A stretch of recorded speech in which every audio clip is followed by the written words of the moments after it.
To all those who supported our campaign, I'm humbled by the faith you've placed in us. To all those who did not support us, let me say this. Hear me out as we move forward. Take a measure of me and my heart. If you still disagree, so be it. That's democracy. That's America.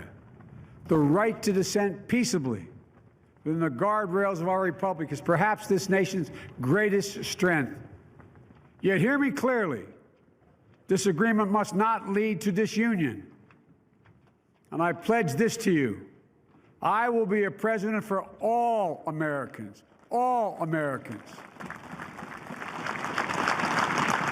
And I promise you, I will fight as hard for those who did not support me as for those who did.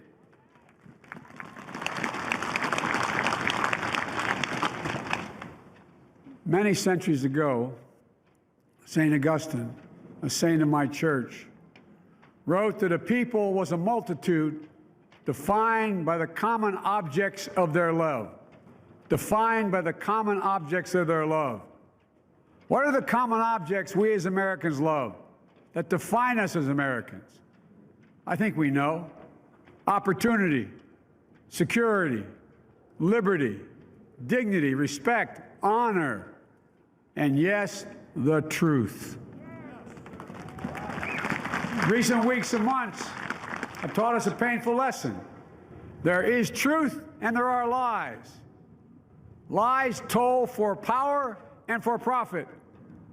And each of us has a duty and a responsibility as citizens, as Americans, and especially as leaders.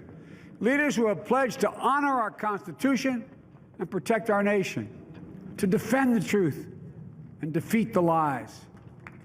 Look,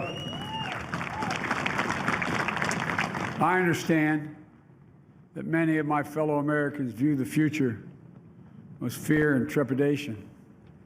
I understand they worry about their jobs. I understand, like my dad, they lay in bed at night, staring at the ceiling, wondering, can I keep my health care? Can I pay my mortgage?